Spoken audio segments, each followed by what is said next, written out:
क्या मदरसों में पलते बढ़ते हैं आतंकवादी? क्या मदरसों से कट्टरवादी सोच पैदा होती है? क्या भारत के सारे मदरसे बंद होने चाहिए? ये वो 3 सवाल हैं जिनके इर्द गिर्द कम से कम 30 बयान आप पिछले 5 साल में सुन चुके होंगे। इस बार मदरसों को आतंकवाद की फैक्ट्री बताने वाला बयान दिया है मध्य प्रदेश की अध्यात्म और संस्कृति मंत्री उषा ठाकुर ने। नमस्ते, मैं राशिद। उषा ठाकुर ने कहा, देश के सारे कट्टरवादी और आतंकवादी मदरसे में पले बढ़े हैं। कांग्रेस को यह सांप्रदायिक एजेंडा लगा, लेकिन हमारा सवाल अलग है। हमारा सवाल यह है कि क्या शिक्षा में धर्म की एंट्री से देश में आतंकवाद बढ़ा है? सहूलियत वाला सेक्युलरिज्म आखिरकार मदरसों की कट्टरवादी पढ़ाई पर क्यों आंखें मूंद लेता है? पिछले दिनों असम के शिक्षा मंत्री का ऐलान कि सरकारी मदरसे बंद होंगे और अब एमपी के मंत्री का मदरसों पर त्योरियां चढ़ जाना कहीं देश में मदरसे बंद किए जाने का बड़ा संकेत तो नहीं? पहली ब्रेकिंग न्यूज, मध्य प्रदेश में शिवराज सरकार की मंत्री ने मदरसों को लेकर के बहुत बड़ा बयान दे दिया है। आतंकी पैदा करते हैं मदरसे, ये कहना उषा ठाकुर का। जम्मू कश्मीर को मदरसों ने बनाया आतंकवाद की फैक्ट्री, ये भी उषा ठाकुर ने कहा है। देश के सारे कट्टरवादी और आतंकवादी मदरसों में पले बढ़े हैं, ये उनका बयान है। एमपी की अध्यात्म और संस्कृति मंत्री हैं उषा ठाकुर। राष्ट्रवाद में बाधा डालने वाली सभी चीजें बंद होनी चाहिए। बीजेपी सांप्रदायिक एजेंडा चला रही है, बदले में कांग्रेस ने यह कहा है। कांग्रेस ने भी विरोध शुरू कर दिया है कि शिवराज सरकार की मंत्री ने इस तरीके का बयान कैसे दिया। आप कब को 2 बयान सुनाते हैं हम। एक बयान है उषा ठाकुर का और एक है लगभग 1 हफ्ते पहले का असम के शिक्षा मंत्री हेमंत बिस्वा शर्मा का। उषा ठाकुर मदरसे को एक अलग नजरिए से देखती हैं। उनका कहना यह है कि मदरसे में कट्टरवादी सोच और आतंकवादी पनपते हैं, पलते हैं, बढ़ते हैं। लेकिन असम के शिक्षा मंत्री ने यह कहा था कि सरकारी खर्च पर कुरान की पढ़ाई नहीं होने देंगे और असम में सरकारी मदरसे बंद करने का ऐलान भी किया गया। मदरसों को लेकर के 2 बयान। आप देखिए कि सारा कट्टरवाद, सारे आतंकवादी मदरसों में पले और बढ़े हैं। जम्मू कश्मीर को आतंकवादियों की फैक्ट्री बना के रख दिया था। तो ऐसे मदरसे जो राष्ट्रवाद से, जो समाज की मुख्य धारा से नहीं जोड़ सकते, उनको हमें समुचित शिक्षा के साथ जोड़कर समाज को सबकी प्रगति के लिए एक साथ आगे ले जाना चाहिए। देखिए, अभी असम में ये करके दिखा भी दिया, ठीक है ना, कि मदरसे बंद। राष्ट्रवाद के बाधा जो भी डालेगा, ऐसी सारी चीजें राष्ट्र हित में बंद होनी चाहिए।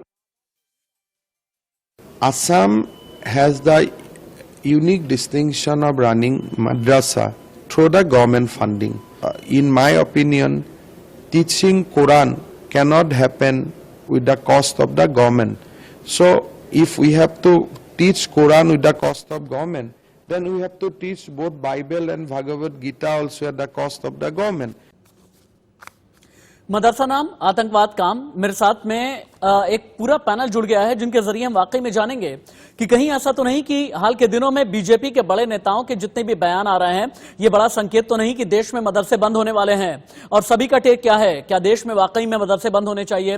क्या वाकई में मदरसों में कट्टरवाद, गैर राष्ट्रवाद, आतंकवाद पलता है, बढ़ता है, पनपा करता है? डिबेट को मैं ओपन कर देता हूं। बीजेपी के Rajesh Chaudhary, political analyst Deepak Jha, Haji Mehruddin Rangrez, president United Hindu Front Jai Bhagwan Goyal और स्वामी चकपाणी महाराज मेरे साथ में जुड़े हैं।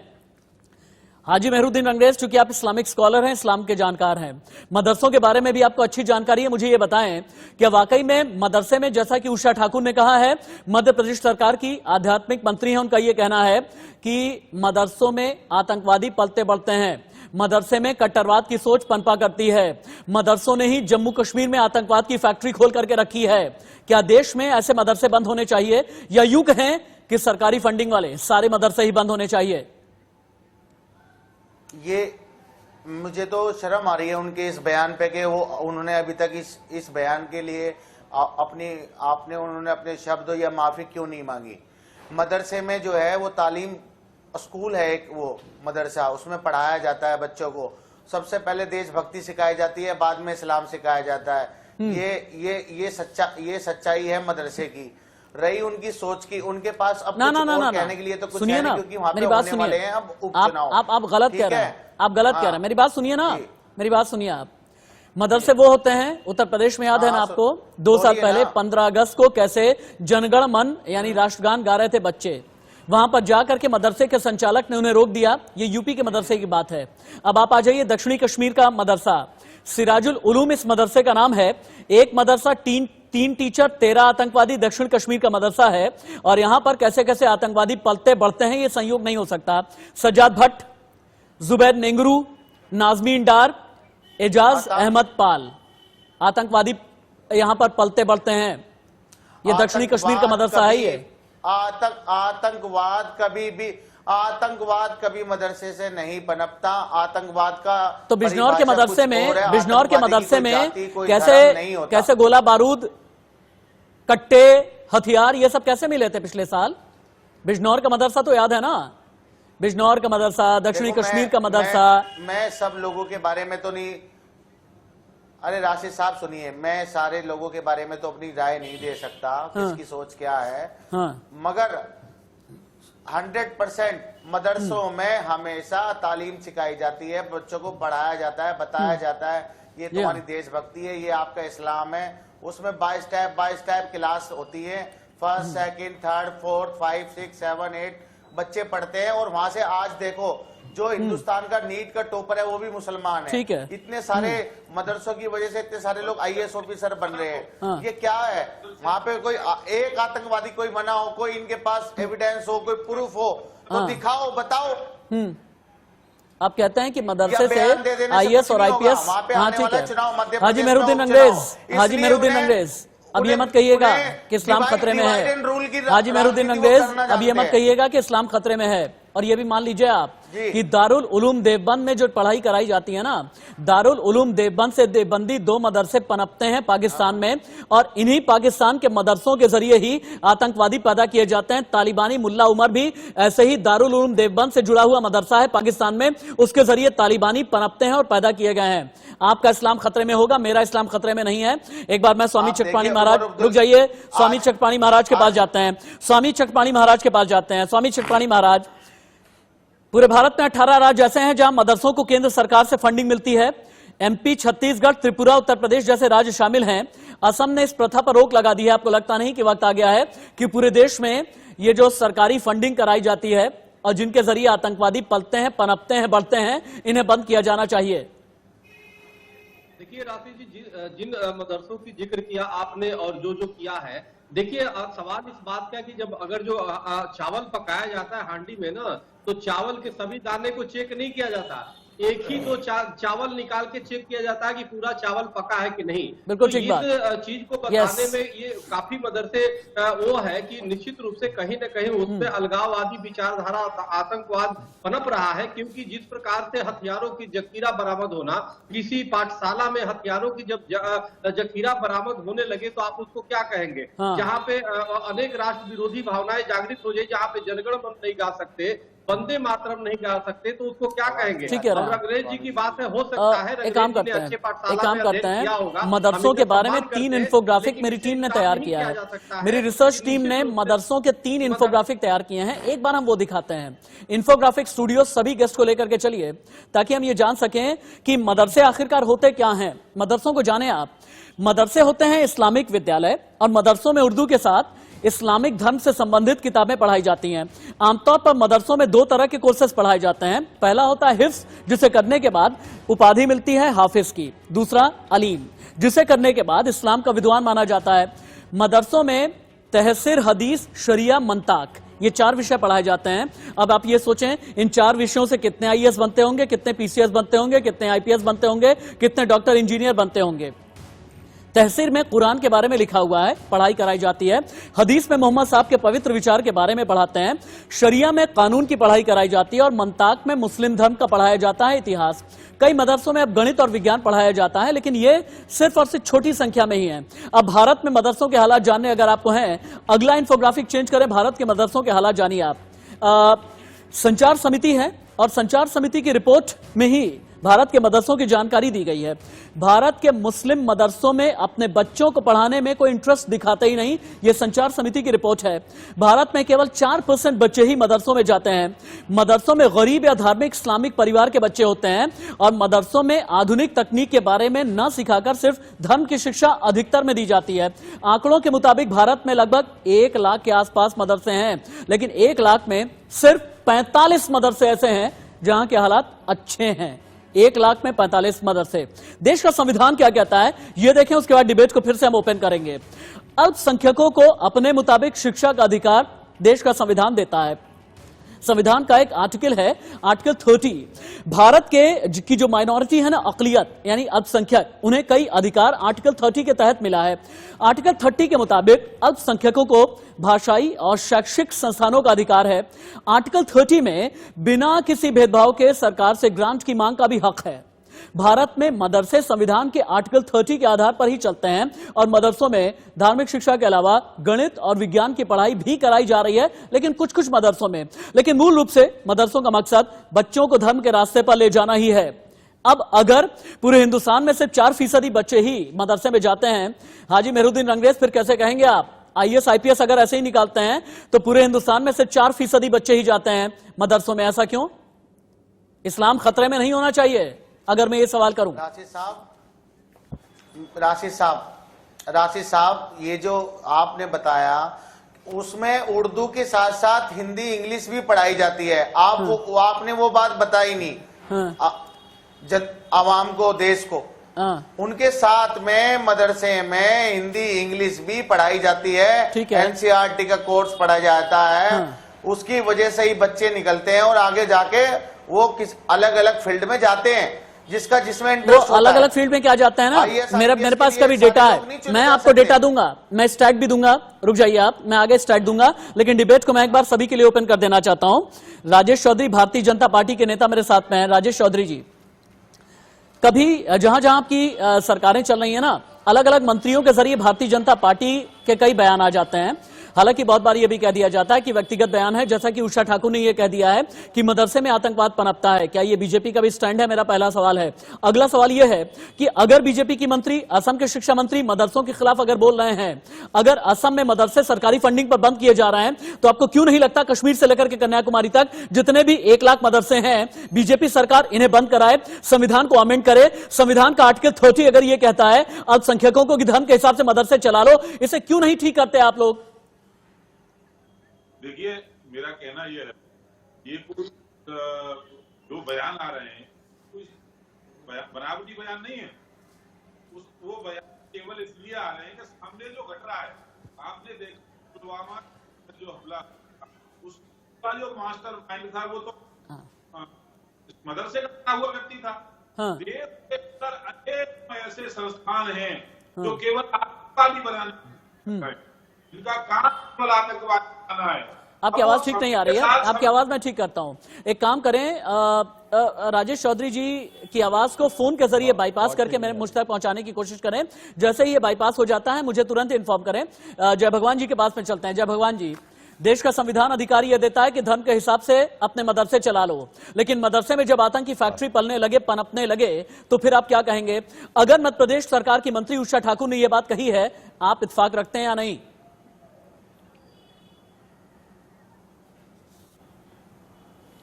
उन्होंने, ठाकुर जी ने, उषा ठाकुर जी ने कोई गलत बात नहीं की है।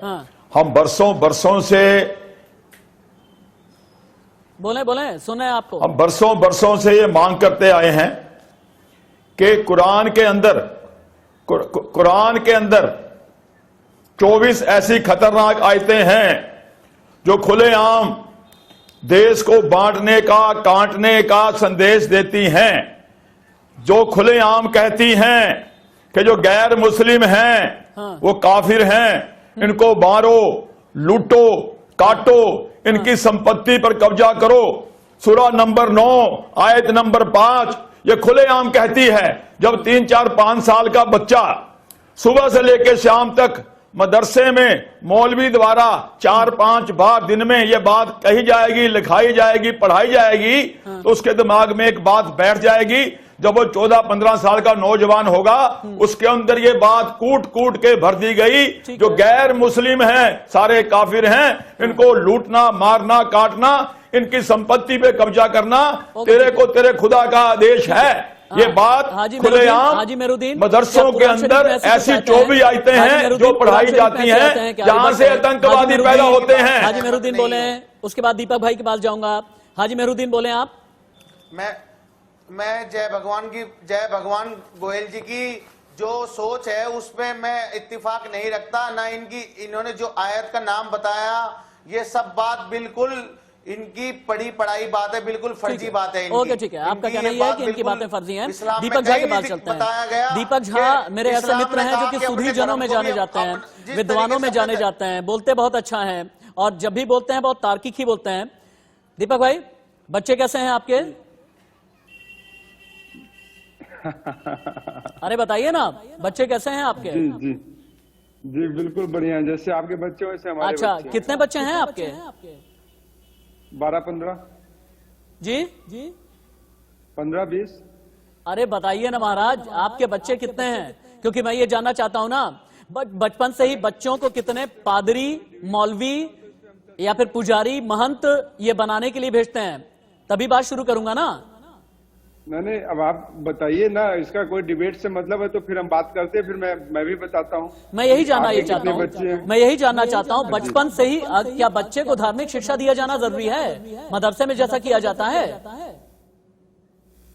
राशिद भाई, पहले मैं आपका सवाल सुनूंगा, उसके बाद मैं जवाब दूंगा। मेरा सवाल यह है कि क्या मदरसे में बचपन से ही धार्मिक शिक्षा दे करके कट्टरवादी सोच पनपा करती है और इसीलिए मदरसे बंद होने चाहिए पूरे देश में? ठीक है राशिद भाई, मैं आपका सिर्फ 30 सेकंड लूंगा, 1 मिनट 30 सेकंड। आप बहुत उच्च कोटि के मुसलमान हैं और बहुत उच्च कोटि के हिंदुस्तानी हैं, मुझे इसमें सर्टिफिकेट नहीं देना है आपको, लेकिन मैं आपको बहुत सम्मान करता हूं। मैं भी बहुत उच्च कोटि का हिंदू हूं, बहुत उच्च कोटि का हिंदुस्तानी हूं, मुझसे भी किसी का सर्टिफिकेट नहीं चाहिए। दूसरी बात मैं कहूंगा कि इस देश में उर्दू एक भाषा है, कुरान एक ग्रंथ है, मुस्लिम धर्म का बहुत पवित्र ग्रंथ है। उसी तरीके से हिंदू धर्म में संस्कृत एक भाषा है, गीता, भागवत, पुराण, वेद, ये सब हमारे ग्रंथ हैं। अगर इनकी शिक्षा दीक्षा दी जाती है अपने धर्म के मुताबिक तो कहीं कोई गलत नहीं है, लेकिन अगर साथ में इसके गणित, कंप्यूटर, अंग्रेजी, इन सब भाषाओं का इस्तेमाल कर दिया जाए, साथ में जोड़ दिया जाए, तो चाहे वो संस्कृत विद्यालय हो उनका भी भला हो जाएगा, चाहे वो मदरसे हो उनका भी भला हो जाएगा। तो धर्म के साथ, अध्यात्म के साथ विज्ञान को अगर जोड़ दिया जाए तो दोनों परंपराओं का बहुत विकास होगा। लेकिन यहाँ पे नुकसान क्या है? धर्म मदरसों को धार्मिक उन्माद, कट्टरवाद के नजरिए से भाजपा देखने का प्रयास करती है। मैं एक हिंदू होने के नाते मेरा सवाल है, मैं मुसलमानों के लिए भी खड़ा होऊंगा, हिंदुओं के लिए भी, लेकिन मैं हिंदू होने के नाते मैं कहता हूँ देश में लगभग 5000 संस्कृत विद्यालयों का क्या हाल कर रखा है। भाजपा संस्कृत के लिए क्या उत्थान करती है? जो स्वयंभू यहाँ पे संत बैठे हैं, चक्रपाणी और भगवान दास की, ये एक अलग विषय है, संस्कृत विद्यालयों पर कभी और बात कर लेंगे दीपक भाई। लेकिन आपकी आधी बात मैं लेकर के भारतीय जनता पार्टी के नेता के पास में जाऊंगा। बीजेपी नेता राजेश चौधरी मेरे साथ में हैं। राजेश चौधरी जी, मदरसे के नाम पर धार्मिक तुष्टीकरण किया गया, न जाने कितने दशक से आप लोगों ने यह बात बुलंद की है, लेकिन क्यों नहीं संविधान में संशोधन करते, आर्टिकल 30 में संशोधन किया जाता और इसी आर्टिकल के जरिए अगर देश में अल्पसंख्यकों को यह अधिकार दिया जाता है कि धर्म के नाम पर मदरसे खोल लें, धर्म के नाम पर दुकानदारी चला लें, धर्म के नाम पर बच्चों में एक कट्टरवादी सोच पनपाएं, इतने दशक में आप लोग कर क्यों नहीं पा रहे? भाई केंद्र में भी आपकी सरकार है, यूपी में भी आपकी सरकार है, आवाज तो बुलंद होनी चाहिए ना।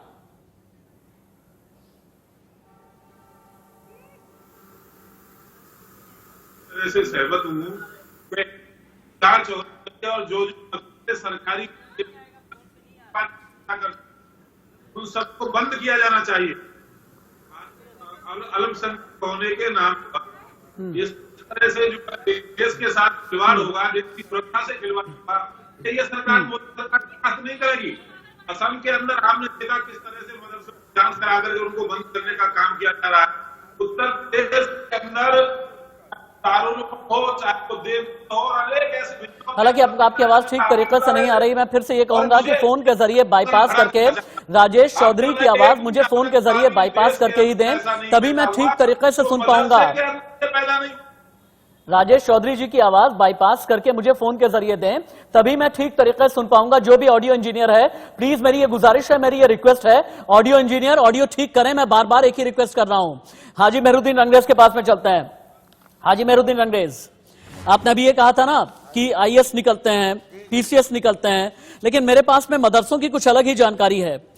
मेरे पास में जो जानकारी, और हाँ साथ ही मैं सोर्स भी बताऊंगा आपको। शोध गंगा नाम की एक संस्था है, उसने रिसर्च की है, वो बताती है मदरसे में पढ़ने वाले सिर्फ 2% छात्र ही भविष्य में हायर स्टडीज पा पाते हैं। इसका मतलब यह है कि मदरसे में ठीक पढ़ाई नहीं कराई जाती। 42% बच्चे भविष्य में धर्म का प्रचार करना चाहते हैं। 16% मदरसे से निकले बच्चे टीचर के रूप में धर्म की शिक्षा ही देना चाहते हैं। 8% बच्चे इस्लाम की सेवा करना चाहते हैं और 30% का मकसद मदरसों से शिक्षा हासिल करने के बाद सोशल वर्क होता है।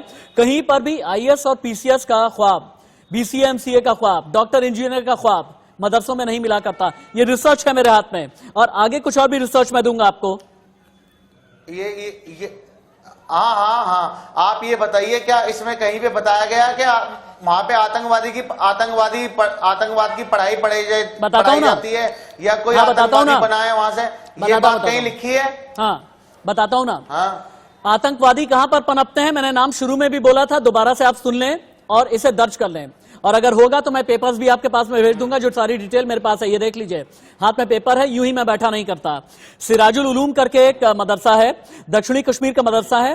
3 टीचर यहां पर पढ़ाते हैं। 13 आतंकी यहां से निकल चुके हैं।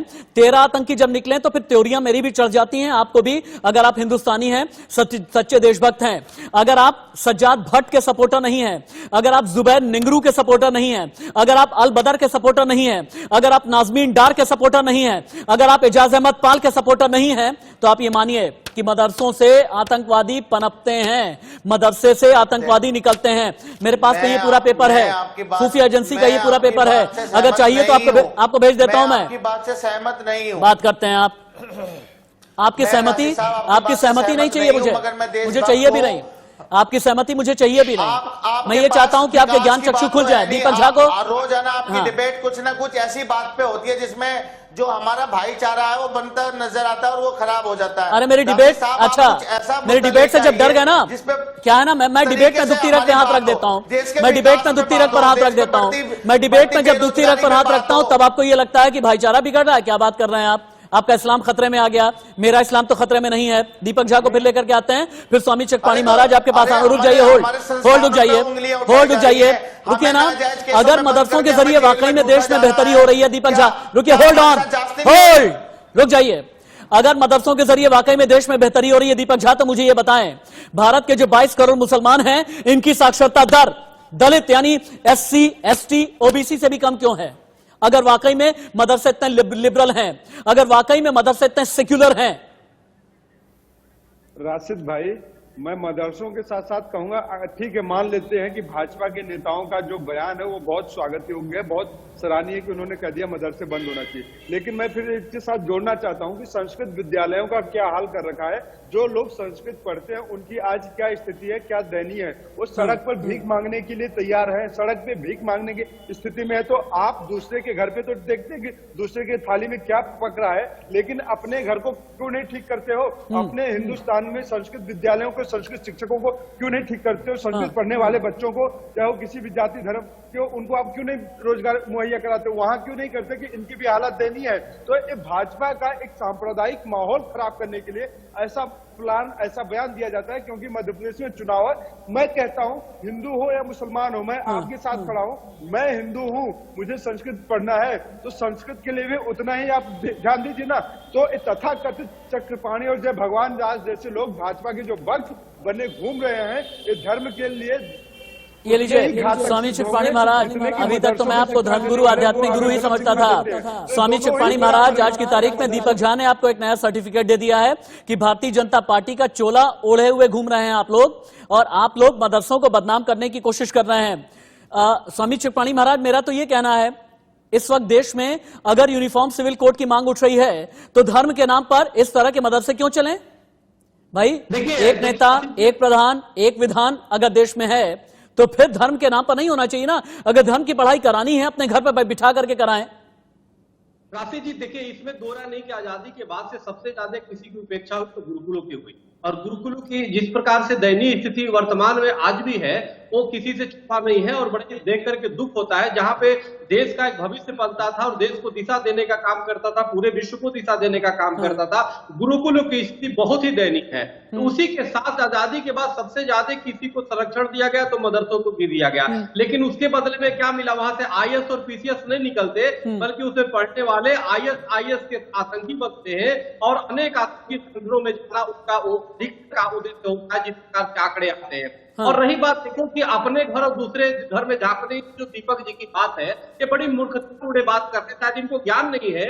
अगर एक मंत्री कोई बयान देता है तो मंत्री अपना पर आए कि नहीं, वो सरकार की बात करता है और वो देश की बातें करता है, वो पूरी सबकी बातें करता है। अगर सरकार होती तो सरकार चुना हुआ होता है, वो जब भी वो बातें करता है तो सबके लिए करता है, ये अपना और पराया नहीं होता। सरकार कोई हिंदू और मुस्लिम की नहीं होती, एक धर्म और मजहब का नहीं है। वो सरकार का मतलब जो बोल रहा है वो सबके लिए बोल रहा है। ठीक है। तो आप विश्लेषक है तो इतनी मूर्खतापूर्ण बातें हमें लगता है कि नहीं करना चाहिए आपको। और हम लोग कोई बीजेपी से नहीं है भाई, थोड़ी सी आप स्टडी करो। चलिए, मैं दीपक झा से आपका रिबटल जरूर लूंगा। हाँ ठीक है, स्वामी चटपाणी महाराज आपने अपना पॉइंट रेज कर लिया है, लेकिन हाजी मेहरुद्दीन अंग्रेज एक बार फिर से आपके पास आऊंगा मैं। मुझे ये बताएं कि अपने बच्चों को क्या जीवन भर आप मदरसे की पढ़ाई देंगे? क्या अपने बच्चों को हाफिजा कराएंगे? क्या उन्हें हाफिज बनाएंगे? पहले तो मुझे ये बताएं, फिर आगे बढ़ता हूं मैं। बता देता हूं फिर राशि साहब, मैं आपको दोबारा फिर बता रहा हूं, मदरसे में 5वीं तक की पढ़ाई जाती है, उसके बाद सब लोग गवर्नमेंट विद्यालय या पब्लिक स्कूल में ही पढ़ते हैं बच्चे मुसलमानों के। हाँ, आपके बच्चे मदरसे में पढ़ते हैं? 5वीं तक क्लास तक पढ़ते हैं वहां पे। आपके बच्चे, आपकी अपनी औलादें उसके बाद मदरसे में जाती हैं? सरकारी स्कूल आपकी अपनी औलादें मदरसे में जाती हैं? बिल्कुल जाती हैं। कौन से मदरसे में? बिल्कुल जाती हैं।